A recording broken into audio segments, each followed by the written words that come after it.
ಬೇರೆಯವರ ಕಷ್ಟ ನೋಡಿ ನಿಮಗೂ ಕಷ್ಟವಾಗುತ್ತಿದೆ ಎಂದರೆ ತಿಳಿದುಕೊಂಡು ಬಿಡಿ, ನಿಮ್ಮ ಆತ್ಮದಲ್ಲಿ ಆ ಪರಮಾತ್ಮನ ವಾಸವಿದೆ ಎಂದು ಸುಳ್ಳಾಗಿ ನಟನೆ ಮಾಡಲು ಗೊತ್ತಿಲ್ಲದವರು ಮೊದಲು ವ್ಯಕ್ತಪಡಿಸುವುದು ಕಣ್ಣೀರು ಮತ್ತು ಕೋಪ.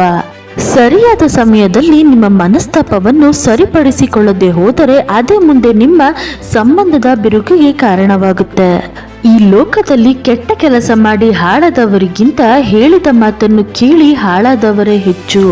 ತಾಳ್ಮೆಯಂತ ಗುಣ ಇಲ್ಲದಿರುವವರು ಭ್ರಮೆ ಎಂಬ ಸರೋವರದಲ್ಲಿ ಕೊಚ್ಚಿ ಹೋಗುತ್ತಾರೆ. ಈ ಜಗತ್ತಿನಲ್ಲಿ ಜನ ಎಷ್ಟು ವಿಚಿತ್ರವೆಂದರೆ ಆಟಿಕೆ ಸಾಮಾನನ್ನು ಬಿಟ್ಟು ಜನರ ಭಾವನೆಗಳೊಂದಿಗೆ ಆಟವಾಡಿ ಖುಷಿ ಪಡುತ್ತಾರೆ.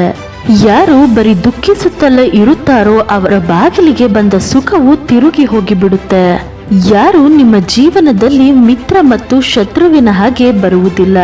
ನಮ್ಮ ವ್ಯವಹಾರ ಮತ್ತು ಶಬ್ದಗಳು ಜನರನ್ನು ಮಿತ್ರ ಮತ್ತು ಶತ್ರುಗಳನ್ನಾಗಿಸುತ್ತೆ. ನಿಮ್ಮ ನಗು ನಿಮ್ಮ ಮುಖದ ಮೇಲೆ ಆ ದೇವರು ರೂಪಿಸಿದ್ದಾನೆ. ಅದನ್ನು ನಿಮ್ಮ ಕಣ್ಣೀರಿಂದ ತೊಳೆಯಬೇಡಿ ಮತ್ತು ಕೋಪದಿಂದ ಹಾಳು ಮಾಡಿಕೊಳ್ಳಬೇಡಿ. ನೀವು ಎಷ್ಟೇ ಯೋಚಿಸಿ ನಿಮ್ಮ ಮಾತುಗಳನ್ನು ಬಳಸಿದರೂ ಕೇಳಿಸಿಕೊಳ್ಳುವವರು ಅವರ ಯೋಗ್ಯತೆ ಮತ್ತು ಅವರ ಮನಸ್ಸಿನ ವಿಚಾರಕ್ಕೆ ಅನುಗುಣವಾಗಿ ಅರ್ಥವನ್ನು ಹುಡುಕುತ್ತಾರೆ. ಮಾಡುವ ಕೆಲಸ ನಿಧಾನವಾದರೂ ಪರವಾಗಿಲ್ಲ, ನಿರಂತರವಾಗಿರಲಿ, ನೀವು ಗೆದ್ದೇ ಗೆಲ್ಲುತ್ತೀರಾ. ಶ್ರದ್ಧೆಯಿಂದ ಮಾಡಿದ ಕೆಲಸಕ್ಕೆ ಬಹುಮಾನ ಏನು ಗೊತ್ತಾ? ವಿವರಿಸಲು ಸಾಧ್ಯವಾಗದ ತೃಪ್ತಿ ಮಾತ್ರ. ನೀವು ನಾಳೆ ಒಳ್ಳೆಯ ದಿನಗಳನ್ನು ನೋಡಬೇಕಾದರೆ ನೂರಾರು ಕೆಟ್ಟ ದಿನಗಳನ್ನು ಎದುರಿಸಲೇಬೇಕು. ಸೋಲುವುದು ಕಷ್ಟ ನಿಜ, ಆದರೆ ಗೆಲ್ಲಲು ಪ್ರಯತ್ನವೇ ಮಾಡುವುದಕ್ಕಿಂತ ಅದು ಉತ್ತಮ. ನಡು ಹಗಲಿನಲ್ಲಿ ಹಚ್ಚಿದ ದೀಪ, ನಿಯತ್ತೆ ಇಲ್ಲದವರಿಗೆ ತೋರಿಸಿದ ಪ್ರೀತಿ ಎಲ್ಲವೂ ವ್ಯರ್ಥ. ನಿಮ್ಮನ್ನು ಹೊಗಳುತ್ತಾರೆ ಎಂದು ಸಂತೋಷ ಪಡಬೇಡಿ. ನಿಮ್ಮನ್ನು ತುಳಿಯುವ ಪ್ರಯತ್ನ ಒಳಗೊಳಗೆ ನಡೆಯುತ್ತಿರಬಹುದು. ಮಳೆ ಬೇಡ, ಕಾಮನ ಬಿಲ್ಲು ಮಾತ್ರ ಬೇಕು ಎಂದರೆ ಹೇಗೆ? ಕಷ್ಟವೇ ಬೇಡ, ರಂಗುರಂಗಿನ ಸುಂದರವಾದ ಬದುಕಷ್ಟೇ ಬೇಕು ಎಂದರೆ ಹೇಗೆ? ಜ್ಞಾನ, ರೂಪ, ಅಧಿಕಾರ, ಸಂಪತ್ತು, ಬುದ್ಧಿವಂತಿಕೆ ಇವುಗಳಿಗೆ ವಿನಮ್ರತೆ ಸೇರಿಸಿಕೊಂಡರೆ ಚಿನ್ನಕ್ಕೆ ಸುವಾಸನೆ ಬಂದಂತೆ. ಪರಿಹಾರ ಇಲ್ಲದ ಸಮಸ್ಯೆ ಇಲ್ಲ, ಆದರೆ ತಕ್ಷಣಕ್ಕೆ ಸಿಗುವುದಿಲ್ಲ. ತಾಳ್ಮೆಯಿಂದ ಕಾಯಬೇಕಷ್ಟೇ. ನಿಮ್ಮ ಹಕ್ಕಿನಿಂದ ಈ ದಿನ ದೊರೆತಿಲ್ಲ, ಇದು ನಿಮಗೆ ಕೊಡಲಾಗಿರುವ ಉಡುಗೊರೆ. ಯಾವ ವ್ಯಕ್ತಿ ತನ್ನ ಗುಟ್ಟಿನ ವಿಷಯಗಳನ್ನು ಎಲ್ಲರಿಗೂ ಹೇಳಿಕೊಳ್ಳುತ್ತಾನೋ ಅವನು ಇರುವೆ ಗೂಡಿನಲ್ಲಿ ಹಾವು ಸಿಕ್ಕಿದಂತೆ ಸಾಯುತ್ತಾನೆ. ಯಾವ ವ್ಯಕ್ತಿಯನ್ನು ನಾವು ಒಂದು ಕ್ಷಣವೂ ಬಿಟ್ಟಿರಲಾರೆವೋ ಅದೇ ವ್ಯಕ್ತಿ ನಮ್ಮನ್ನು ಒಂಟಿಯಾಗಿರುವುದನ್ನು ಕಲಿಸಿಕೊಟ್ಟು ಹೋಗುತ್ತಾರೆ. ಪ್ರತಿ ವ್ಯಕ್ತಿಯು ತಪ್ಪು ಮಾಡುತ್ತಾನೆ, ಆದರೆ ಹೃದಯದಿಂದ ಸ್ವಚ್ಛವಾಗಿದ್ದು ಸಂಬಂಧದ ಬೆಲೆ ಗೊತ್ತಿರುವವರು ಮಾತ್ರ ತಪ್ಪನ್ನು ತಿದ್ದುಕೊಳ್ಳುತ್ತಾರೆ. ಸಮಯದ ಏಟು ನಿಮ್ಮ ಕೆನ್ನೆಯ ಮೇಲೆ ಬೀಳುವುದಿಲ್ಲ, ನೇರವಾಗಿ ನಿಮ್ಮ ಜೀವನದ ಮೇಲೆ ಬೀಳುತ್ತೆ.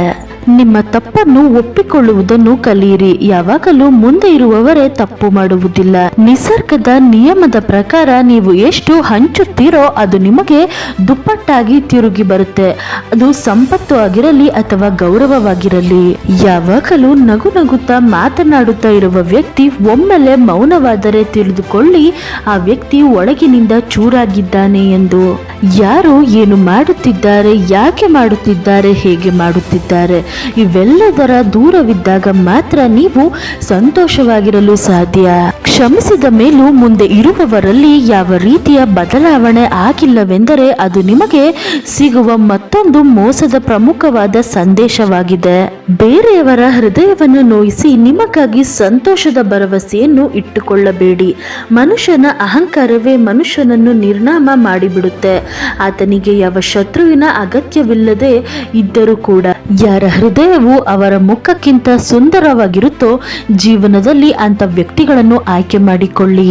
ಒಂದು ಆಸೆ ಇರುತ್ತೆ, ನಮ್ಮವರ ಜೊತೆಯಾಗಿ ಬಾಳಬೇಕು ಎಂದು. ನಮಗೂ ಗೊತ್ತಿಲ್ಲದೆ ಸಾಯುವಾಗ ಒಂಟಿಯಾಗಿ ಸಾಯಬೇಕೆಂದು. ಕೆಲವೊಮ್ಮೆ ನಮ್ಮನ್ನು ನಾವೇ ಸಮಾಧಾನ ಮಾಡಿಕೊಳ್ಳುವುದು ಒಳ್ಳೆಯದು. ಯಾಕೆಂದರೆ ಎಲ್ಲ ವಸ್ತುಗಳು ನಮಗೆ ಸಂತೋಷವನ್ನು ಕೊಡುವುದಿಲ್ಲ. ಆರಾಮಾಗಿ ಇದ್ದೇನೆ ಎಂದು ಎಲ್ಲರಿಗೂ ಹೇಳಬಹುದು, ಆದರೆ ಬೇಜಾರಲ್ಲಿ ಇದ್ದೇನೆ ಎಂದು ತುಂಬಾ ಒಳ್ಳೆ ಹತ್ತಿರದವರಿಗೆ ಮಾತ್ರ ಹೇಳಲಾಗುವುದು. ಯಾವ ದಿನದಿಂದ ಒಬ್ಬ ವ್ಯಕ್ತಿ ನಿಮಗೆ ಅಭ್ಯಾಸವಾಗಿ ಬಿಡುತ್ತೋ ಆ ದಿನದಿಂದ ಆ ವ್ಯಕ್ತಿ ನಿಮ್ಮನ್ನು ಹಾಳು ಮಾಡಿಬಿಡಬಹುದು. ಬಿಟ್ಟು ಹೋದವರನ್ನು ನೆನಪಿಸಿಕೊಳ್ಳಬೇಡ. ಕೆಳಗೆ ಬಿದ್ದ ವಸ್ತುವನ್ನು ಎತ್ತಲು ಸಮಯ ಹಾಳು ಮಾಡಿಕೊಂಡಂತೆ. ನಿಮ್ಮನ್ನು ನಿಜವಾಗಿಯೂ ಪ್ರೀತಿಸುವವರು ಯಾರಾದರೂ ಈ 4 ಕೆಲಸಗಳನ್ನು ತಪ್ಪದೆ ಮಾಡಿಯೇ ಮಾಡುತ್ತಾರೆ. ಅವರು ಯಾವಾಗಲೂ ನಿಮಗೆ ಕರೆ ಅಥವಾ ಮೆಸೇಜ್ ಮಾಡಲು ಕಳುಹಿಸುತ್ತಾರೆ ಅಥವಾ ನಿಮ್ಮನ್ನು ನೋಡಲು ಬಯಸುತ್ತಾರೆ. ಅವರು ಬೆಳಗ್ಗೆ ಎದ್ದಾಗ ಅವರು ನೆನಪಿಸಿಕೊಳ್ಳುವ ಮೊದಲ ವ್ಯಕ್ತಿ ನೀವು ಆಗಿರುತ್ತೀರಿ. ನೀವು ಎಲ್ಲಿಗೆ ಹೋಗುತ್ತಿದ್ದೀರಿ ಮತ್ತು ಯಾರ ಜೊತೆಗೆ ಎಂಬುದನ್ನು ಅವರು ನಿಮ್ಮನ್ನು ವಿಚಾರಿಸುತ್ತಾರೆ. ನಿಮ್ಮನ್ನು ನಿಯಂತ್ರಿಸಲು ಬಯಸುತ್ತಾರೆ ಇವೆಂಬ ಕಾರಣಕ್ಕಲ್ಲ, ಅವರು ನಿಮ್ಮನ್ನು ಕಾಳಜಿ ವಹಿಸುವ ಕಾರಣಕ್ಕೆ. ಅವರು ಎಷ್ಟೇ ಕಾರ್ಯನಿರತವಾಗಿದ್ದರೂ ಅವರು ಯಾವಾಗಲೂ ನಿಮಗಾಗಿ ಸಮಯವನ್ನು ನೀಡಲು ಪ್ರಯತ್ನಿಸುತ್ತಾರೆ. ನಿಮ್ಮ ಅಧಿಕಾರಕ್ಕಾಗಿ ಹೋರಾಡಿ, ಯಾಕೆಂದರೆ ಯಾರು ಶಾಂತ ಮತ್ತು ಸಮಾಧಾನದಿಂದಿರುತ್ತಾರೋ ಅವರನ್ನು ಯಾರು ಕೇಳುವುದಿಲ್ಲ. Thank you so much for watching. ಜೈ ಶ್ರೀ ಕೃಷ್ಣ.